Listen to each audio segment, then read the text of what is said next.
Kalau dokter gigi itu, dia melihat satu gigi itu merupakan bagian dari tubuh manusia secara keseluruhan. Ya, pengalaman praktek dokter nih selama ini dok, sebenarnya paling parah itu bisa sampai kayak gimana sih dok kondisinya? Yang paling parah dan yang merugikan sih kalau saya temui itu giginya sampai goyang sih sebenarnya. Giginya goyang. Biasanya itu perawatan behel.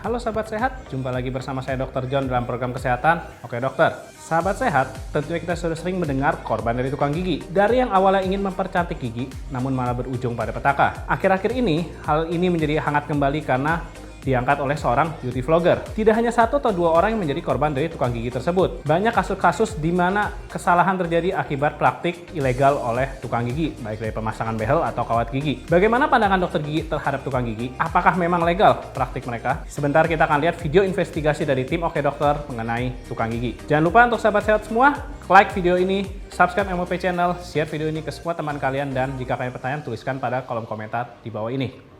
Yuk lihat video ini.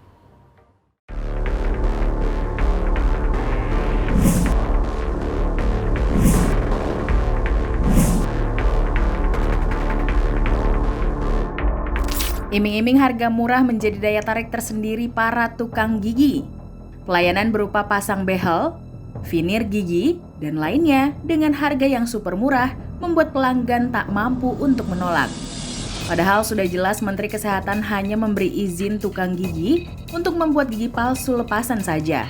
Dampak dari melakukan perawatan ilegal tersebut bahkan bisa kita lihat di banyak media sosial, mulai dari gigi rusak, gusi berdarah, kanker, bahkan berujung kematian. Kebanyakan tukang gigi muncul dalam bentuk kios kecil di gang-gang sempit. Peralatan yang digunakan tukang gigi seperti kaca mulut, masker mulut, dan pinset juga diletakkan bukan di tempat yang steril. Salah satu kios tukang gigi yang berhasil kami datangi menawarkan perawatan yang super murah. Dari info yang kami dapat, tukang gigi yang kami datangi tidak memiliki basic pendidikan kedokteran gigi, melainkan belajar secara otodidak atau dari rekan sesama tukang gigi. Mau tanya-tanya ya mas? Kalau di sini pasang behel berapa? Berapa lama prosesnya? Prosesnya 3 bulan ya. Berapa itu bang? Apa bedanya? Kalau ini 450 ini 1 juta apa 1,5 dapat. Oh, behelnya sendiri itu dari bahan apa nih? Oh, dari bahan apa kalau boleh tahu? Saya beli ke jadinya bang. Oh, enggak, kan pasti abang tahu itu dari bahan apa nih? Platina. Platina. Kalau bersihin karang gigi berapa?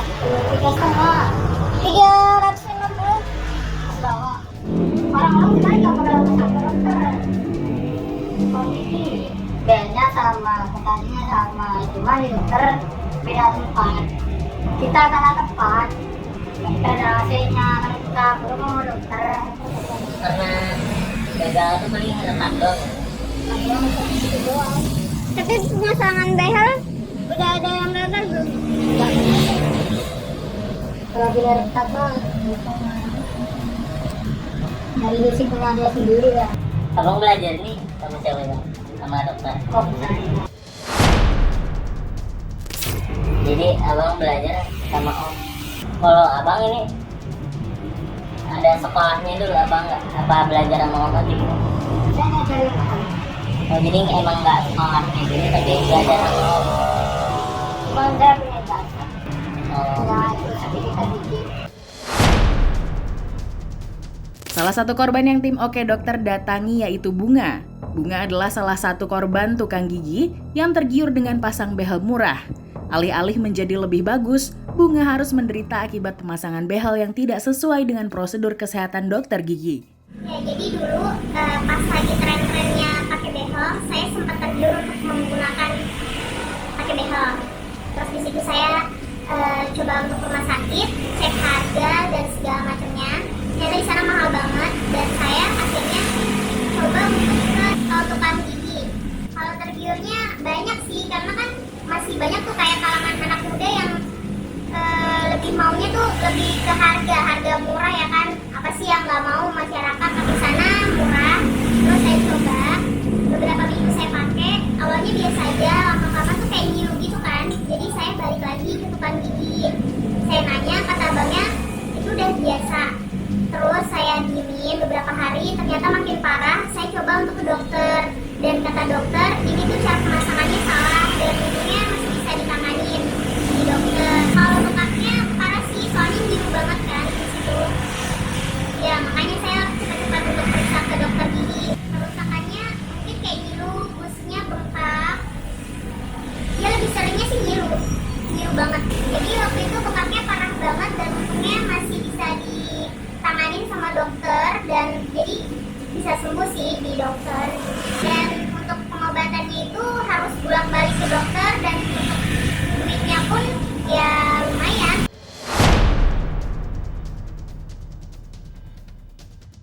Jika sudah begini, rasanya lebih baik untuk mengeluarkan uang lebih demi menghindari petaka.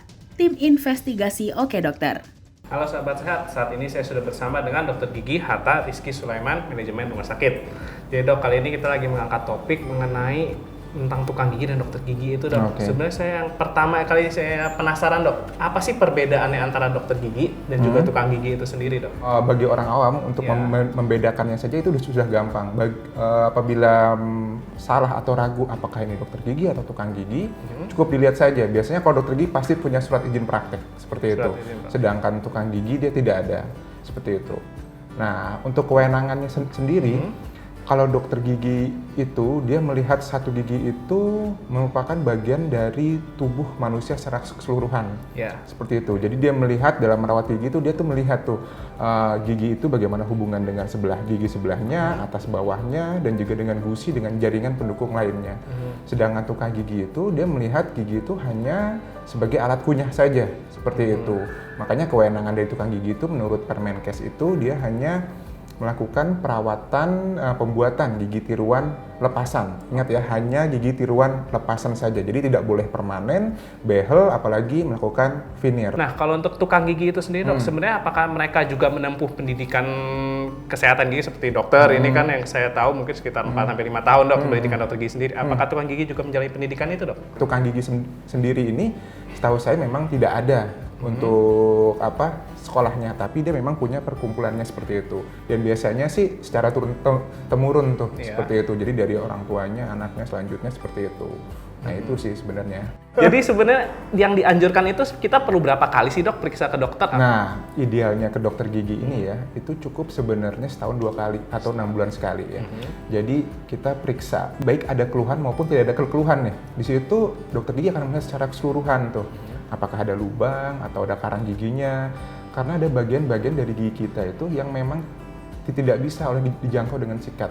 Nah itu biasanya tuh sumber-sumber lubang ataupun karang gigi ada di sana. Nah kalau perawatan dokter gigi sendiri atau perawatan gigi itu sendiri dok, yang kita tahu itu setelah baik kita mencabut gigi, menambah gigi, pasti gigi kita sakit nih dok. Betul. Ya.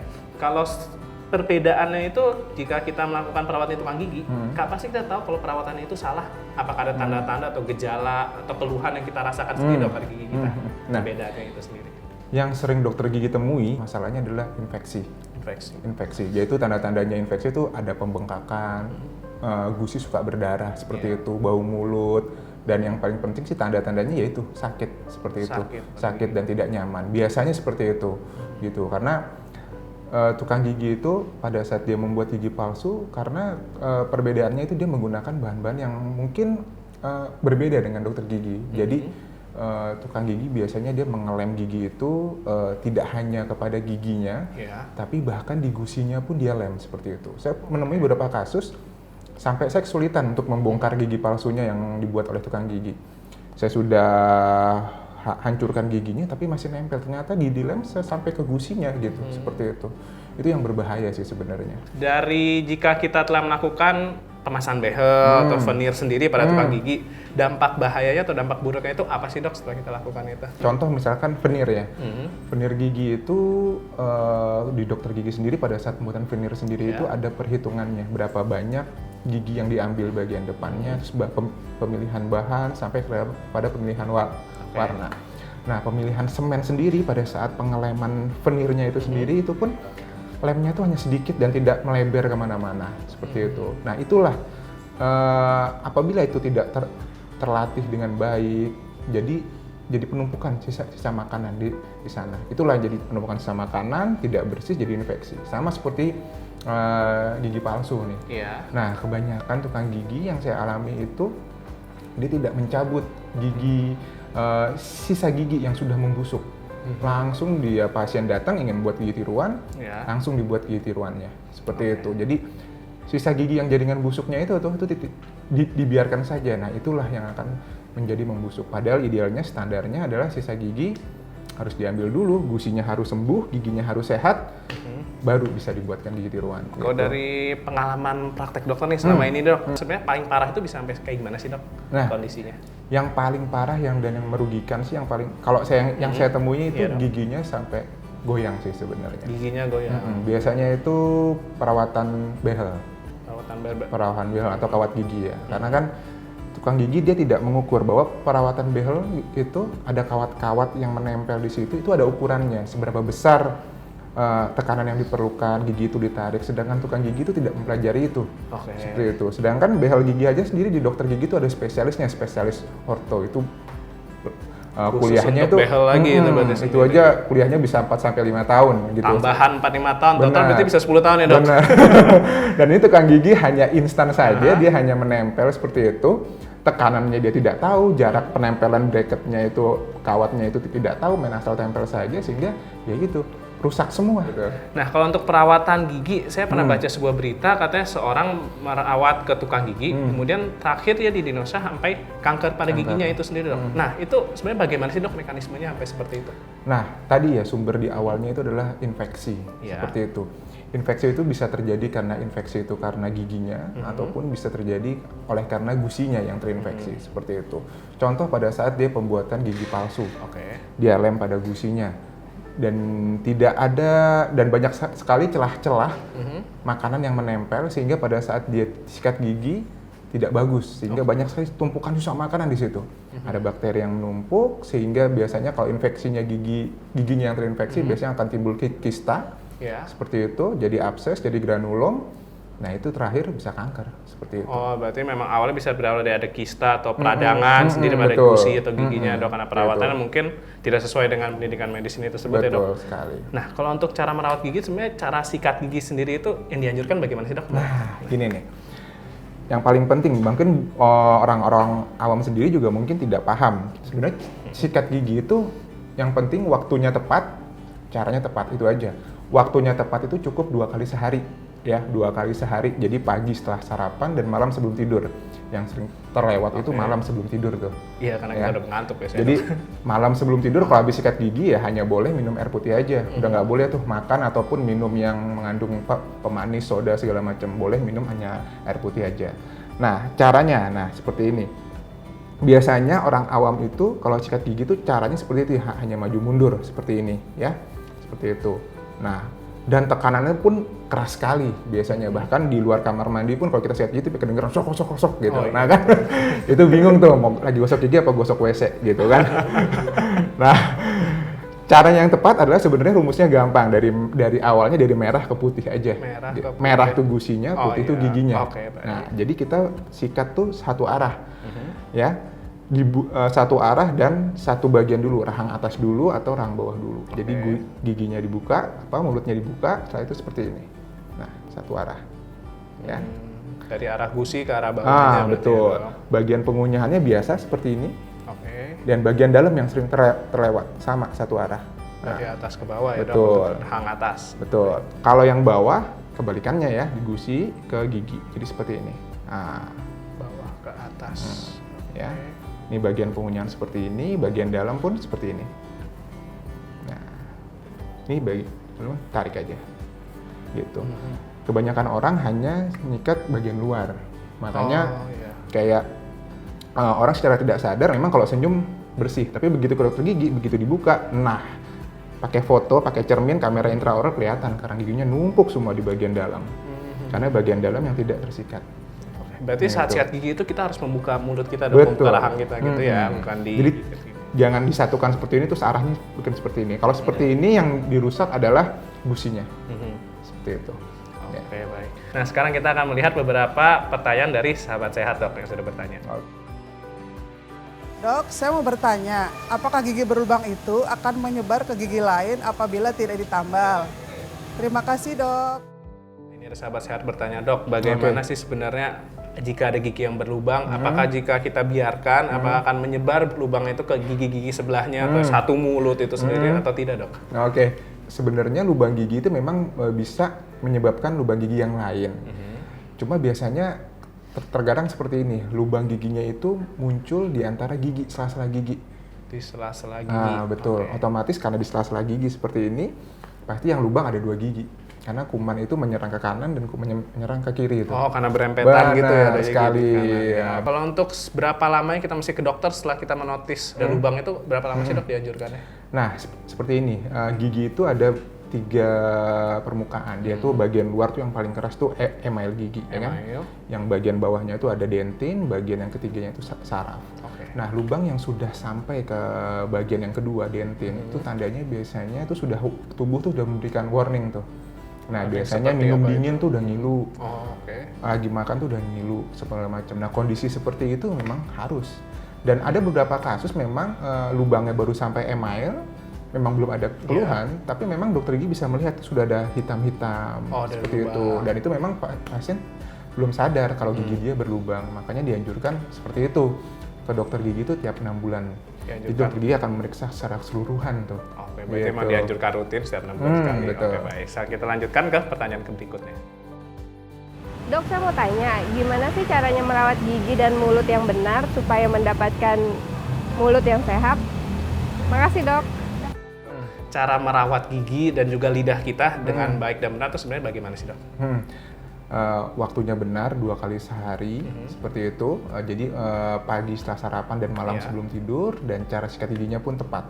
Seperti itu, caranya benar. Dan penggunaan dental floss, benang gigi itu cukup diperlukan, tapi tidak wajib. Tapi andai kata banyak karena mungkin gigi kita itu berjejal, sulit sekali dibersihkan. Kalau makanan suka nyangkut, nah itu baiknya memang menggunakan dental floss atau benang gigi. Dan jangan sekali-sekali nih menggunakan tusuk gigi. Tusuk gigi. Betul. Ini yang benar-benar tidak disarankan. Baik dari bahan apapun itu, Dok? Yes, betul. Bahan bambu atau kadang plastik gitu. Betul, karena kita tidak mengetahui kebersihan dari tusuk gigi itu sendiri, gitu loh. Kan itu kan tidak steril, terus kita masukkan ke mulut, kita congkel-congkel, gusinya malah makin berdarah, makanannya tidak keluar, malah makin masuk, didorong terus. Nah, itu malah menjadi infeksi.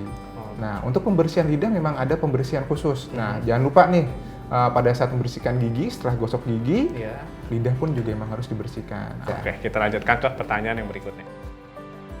Dok, saya mau nanya, penyakit apa saja sih yang ditimbulkan dari mulut yang tidak sehat? Nah, ini pertanyaan yang ketiga, Dok. Sebenarnya bagaimana sih penyakit-penyakit atau bahaya bisa timbul jika kita tidak merawat gigi dengan baik, Dok? Nah, beberapa penyakit yang sering ditimbulkan apabila kondisi mulut kita itu jelek ya. Yang pertama itu dari kondisi mulut kita itu sendiri.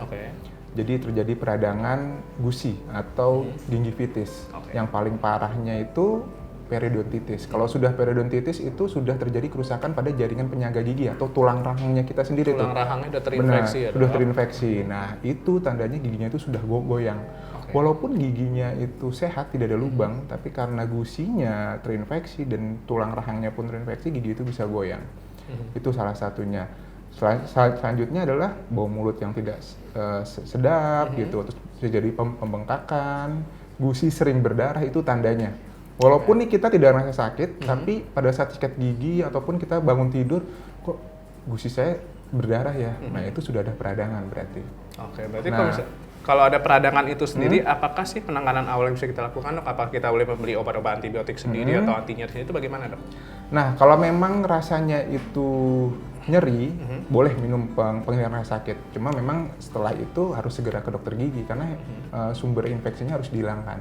Oke, berarti memang Seperti kita itu. harus periksakan dahulu. Mungkin kita bisa minum obat anti nyeri sementara itu ya, dok. Betul. Nah, kalau setelah kita melakukan pencabutan gigi atau perawatan gigi itu sendiri, dok, apakah bisa mengefek pada sakit kepala kah? Atau bahkan kadang ada yang mengatakan sampai kebutaan, sampai mengganggu jantung, itu bagaimana, dok? Nah, sebenarnya itu mitos ya, cabut gigi jadi buta segala macam. Karena sebenarnya yang menyebabkan hal-hal seperti itu adalah kondisi gigi yang sudah terinfeksi sehingga penjalan infeksinya itu sampai ke pembuluh darah di mata. Nah, itu mungkin bisa mengenai rasa sakit sampai kepala. Nah, ya memang benar sih karena saraf dalam rongga mulut kita ini memang berhubungan ke mana saja ke dalam tubuh kita gitu loh. Yang paling dekat memang ke kepala dan ke telinga sampai ke leher. Biasanya ada infeksi di sana, sakit timbul sampai ke telinga, sampai ke muka gitu kan, ke muka, sampai daerah ke mata dan ke kepala, ya memang seperti memang itu. wajar itu ya, dok. Wajar. Ya, namun untuk menyebabkan kebutaan mungkin tidak ya, dok, untuk perawatan kita sendiri. Nah, untuk penyakit jantung nih, adanya infeksi dalam gigi, nah, tentu akan banyak bakteri di sana, gitu kan. Nah, bakteri yang merugikan bagi tubuh kita itu meningkat jumlahnya, dan itu terbawa ke pembuluh darah. Nah, pembuluh darah itu bisa menuju ke jantung, jadi penyumbatan pembuluh darah, resiko penyakit jantung. Ke dalam paru-paru menjadi masalah dalam paru-paru kita. Nah, yang paling dekat ke otak.